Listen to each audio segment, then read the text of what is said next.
your next president. Yeah, buddy!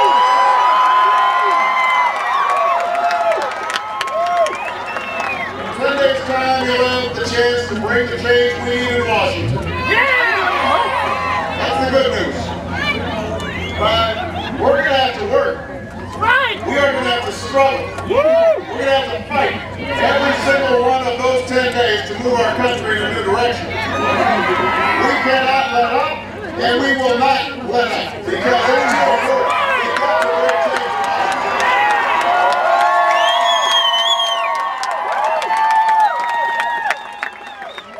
One thing we know is that change never comes without fight. In the final days of campaigns, you know, things can get ugly sometimes. The say anything, do nothing, do anything politics often takes over.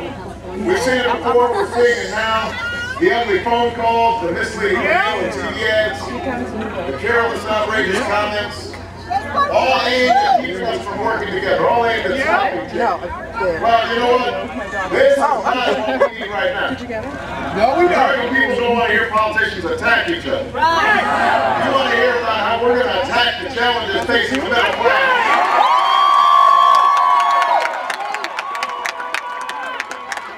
What we need right now is honest leadership. We need real change. And that's why I'm running for president of the United States.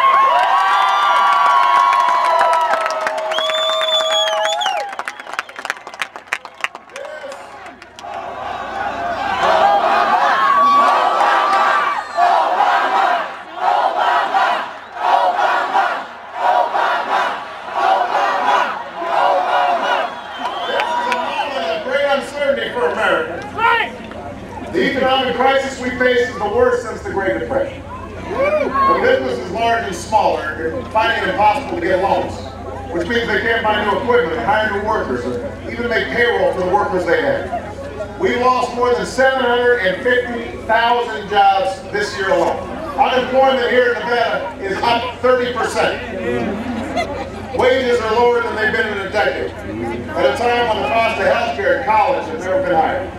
It's getting harder and harder to make the mortgage or fill up your gas tank, or even keep the electricity on at the end of the month. At this rate, the question isn't whether you're going to be better off than you were 4 years ago. The question is, are you better off than you were 4 weeks ago? So what we need right now is a real debate about how to fix our economy, how to help people stay in their homes. That's not what we're getting from the other side. You know, a couple of weeks ago, my opponent's campaign said that if we keep talking about the economy, we're going to lose. So they said they're going to be focusing on attacking me instead. That's one campaign promise they've actually kept. All they've been doing is attacking me. They've been throwing everything at us, including the kitchen sink. All 7 of those kitchen sinks. Whoa!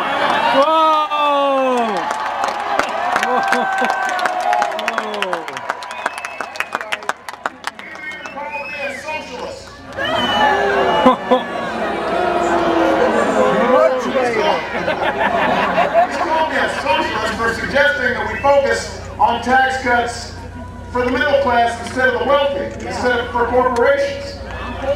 Then the other day we took it to a whole new level. He said, get this, he said that I was like George W. Bush.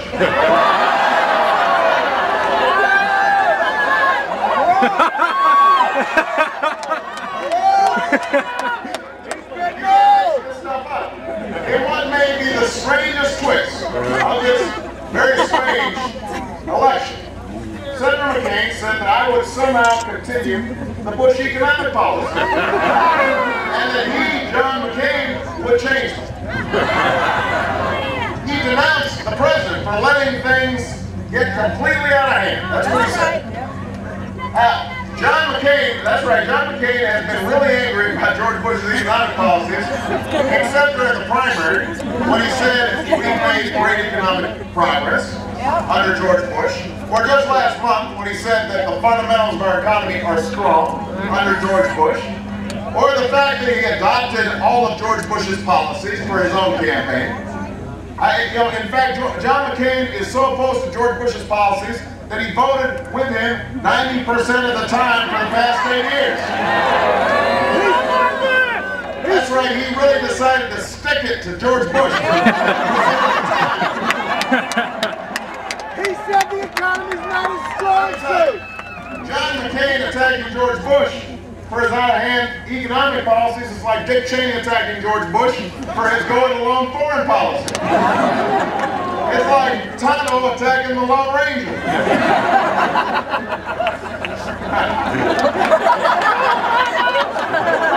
He likes that one. Doesn't seem to be at all offended. Because yesterday he cast his vote early, like all of you should be casting your votes. Already did!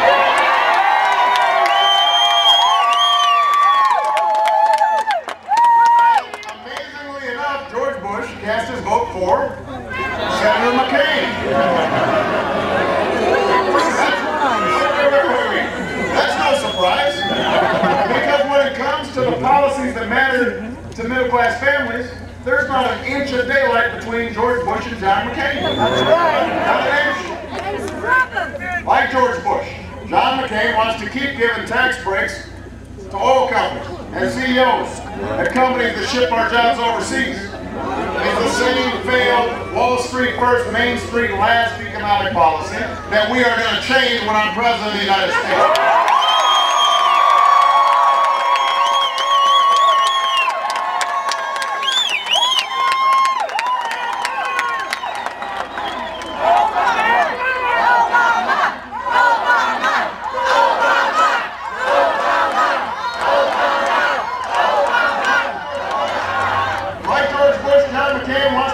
Your health care benefits from your employer for the first time in history. And let insurance companies keep discriminating against people who need health care the most. It's the same failed insurance company first, your family last health care policy that we are going to change when I'm President of the United States.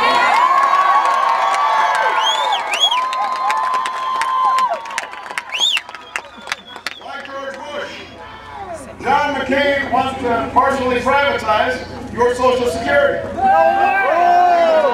the stock market. Like George Bush, John McCain ignored this housing crisis until it was too late, and then proposed a $300 billion bailout for Wall Street banks that does hardly anything to help people stay in their homes. Like George Bush, he wants less government regulation of business. He said it again just yesterday. The 21st time he has called for less regulation just this year.